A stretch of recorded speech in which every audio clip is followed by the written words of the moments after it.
Hello everybody and welcome back to another No Man's Sky video with me, Caster, and we are going to have a look at how to find the new planet types as part of the World Part 2 update.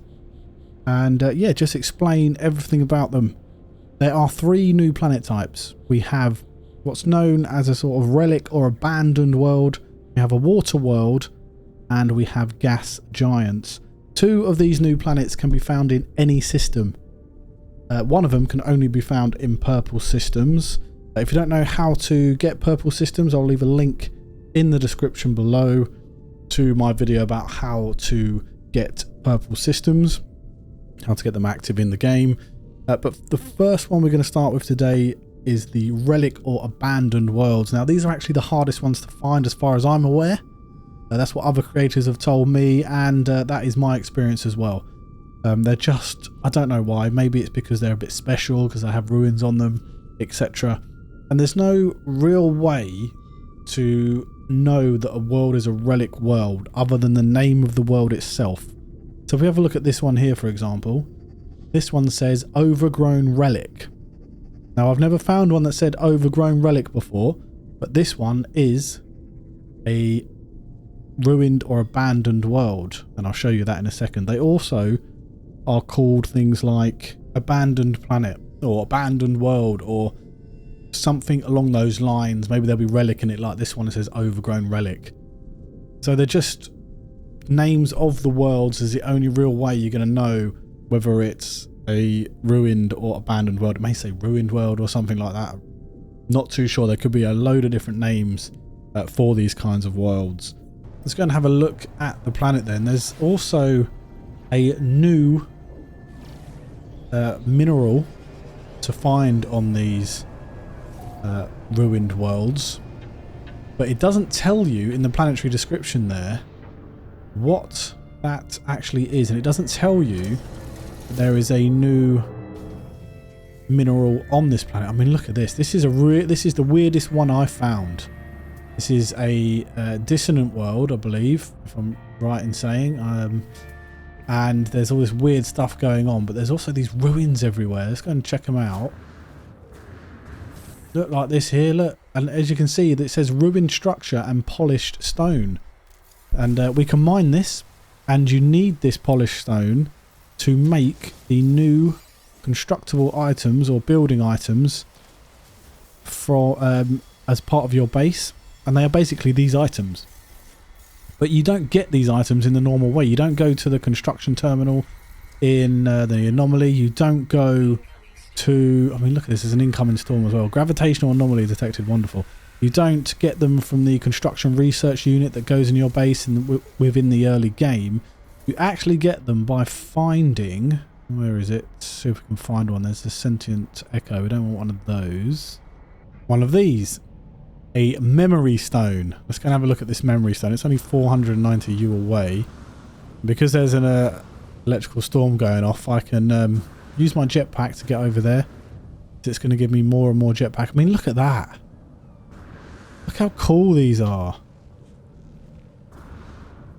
Look at that. You can build that. Can I... Is it polished? I can't get that. It's too big. But that looks really cool. And look, this one over here, there's more stuff here. I can get this one. They just look fantastic, scattered around the planet like this. There's the memory stone. Now these memory stones are basically like knowledge stones, where you get the language for whatever race is occupying that particular system. And here it is. They look a bit different. Look, floating around. Look cool. I like it a lot. But let's have a look. Let's talk to it. So we've learnt a ruined monolith, and it's polished stone and magnetized ferrite to create these ruins.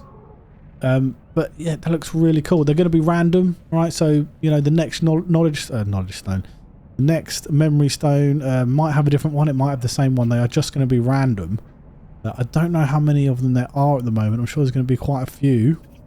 Perhaps as many as the ones we can see on this weird and wonderful planet. I mean, this is one of the stranger planets I've found these on, but it is pretty cool, isn't it? It's like something's happened to the world There's this crazy electrical anomaly going on and it's ruined this civilization, and their remnants are just lying across this planet.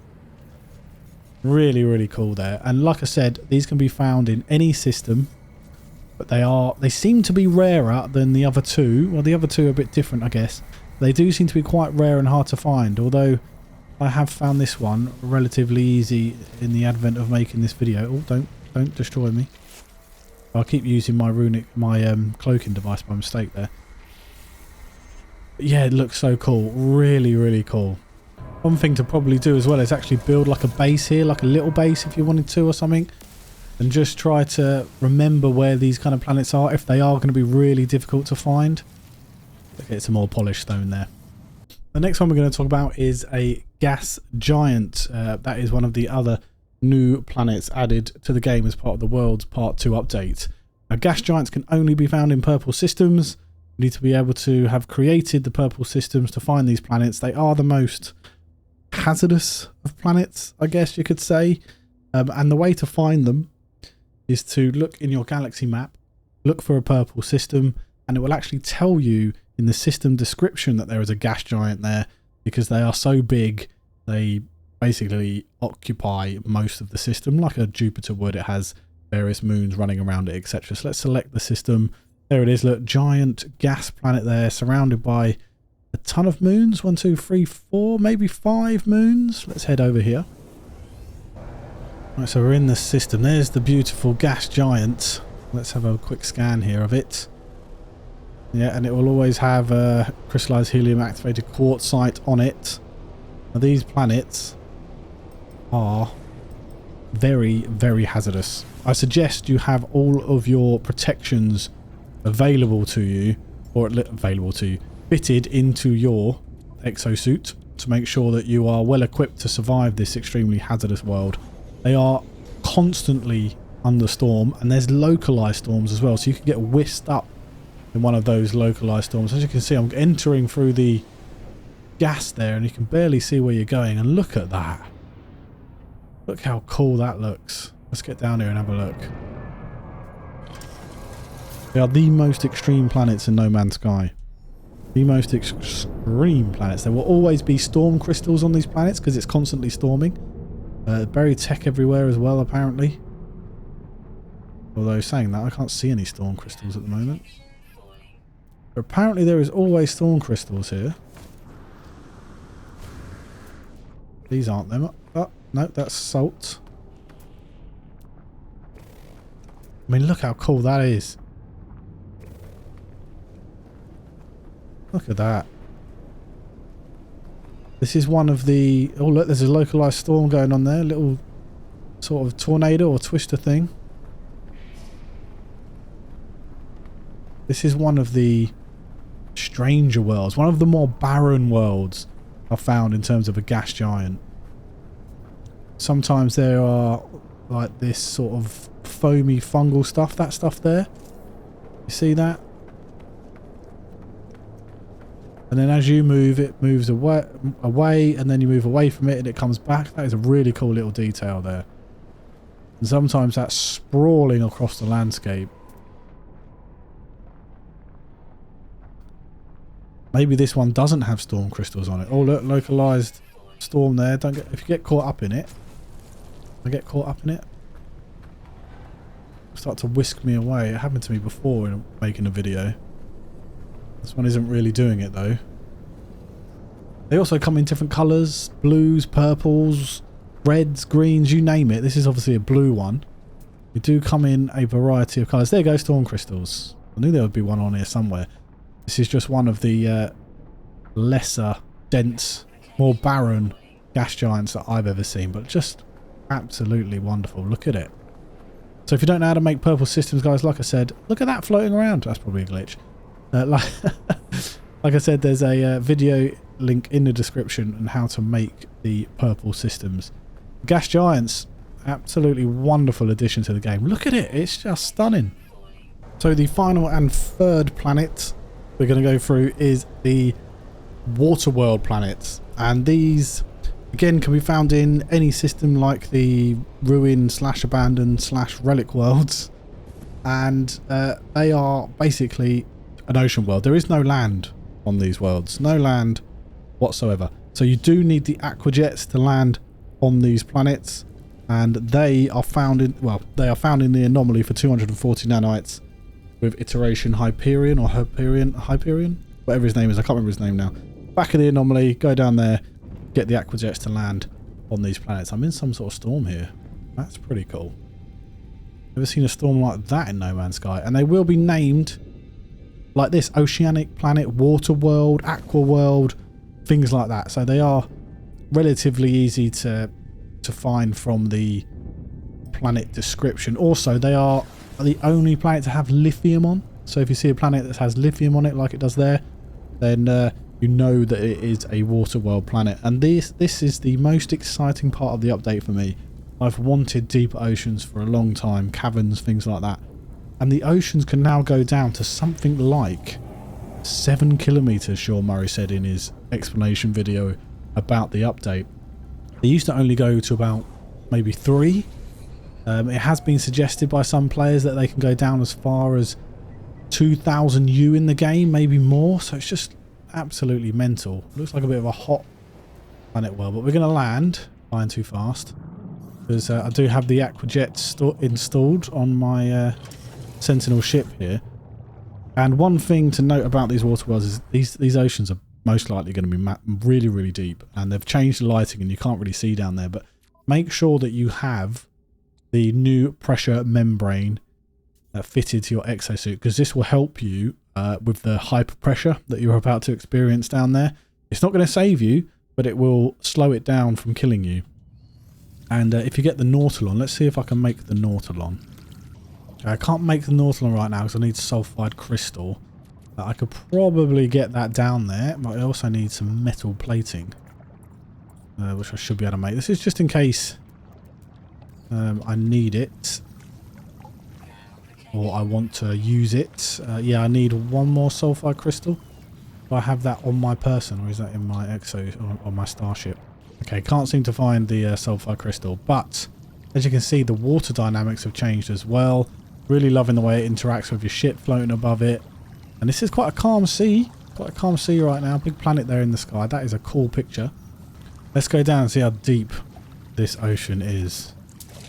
So, as you can see, the depth on the bottom left-hand side is going up. Let's use our jetpack to get down there. And what are we, like almost 100 U down?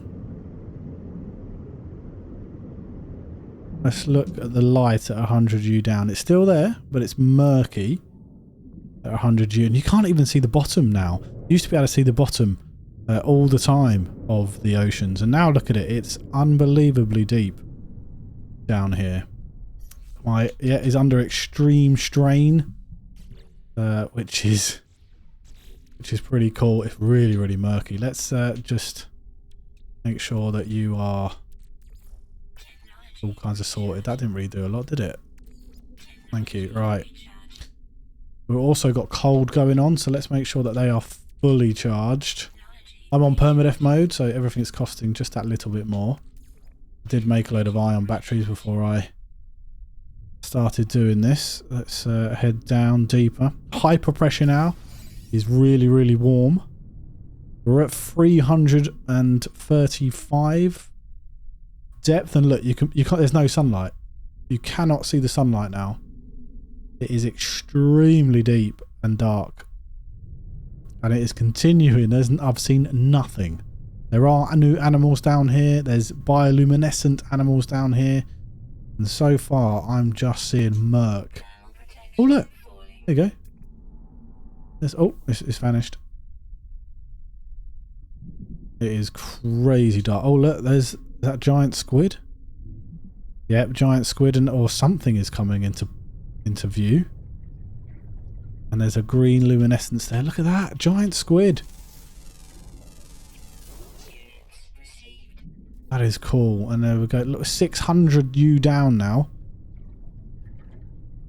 Extremely dark, and the ambience down here, or ambience, is much improved. You can barely hear anything. You can hear the jets, the sounds of distant things.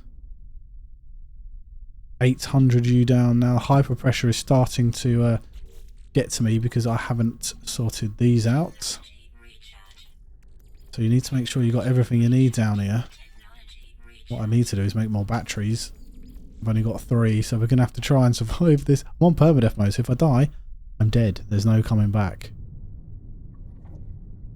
Starting to float past some weird animals. I see the sea floor. That bioluminescence over there going on. Some sort of giant creature as well. Manta rays. That is awesome. You're not going to stay down here for very long without the Nautilon. The Nautilon will help you a lot as well, but it won't stop the hyperpressure from killing you. You can build bases down here, so you can have a giant base. I'm over 1,000 U now, 1,100. This is the deepest I've ever been on a water world. And look at it down here. Look at all the plants. What is that? Sea glass. Never heard of it. This is unbelievable down here. It's like a new world. It's like a new game. You also get a dredging laser for your Nautilon. It acts like the terrain manipulator. Just fantastic down here. I can't wait to build a base. I'm going to save this water world and build a base down here. This is just fantastic. I'm going to have to head back up now because I'm going to die otherwise.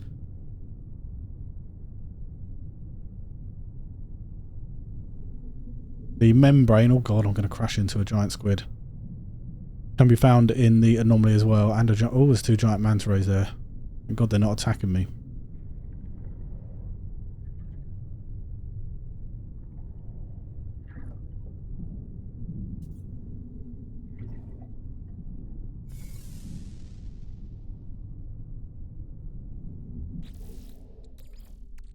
Just sort out my oxygen levels because they've dropped to nothing, so sort those out. Deep water is really hurting my life support there. Yeah, so we were over 1,000 U down. 1,000, almost 1,200. That is crazy depths. 500 U, still can't see the light. The pressure membrane, by the way, is 320 nanites, so it is very much gettable in terms of nanites. But we are 300 and we're still not seeing any light as we move up. We'll try to get out of the deep ocean. Wonder when it will start to come into view. Just so it is like you're underwater. Oh, the pressure's gone. So was my jetpack. It's finally run out. I think I can see a giant planet there. So the light is coming back. It might be nighttime. Might be one reason why it's quite hard to see anything. Even at 150 you should be able to see light. So it must be nighttime up there.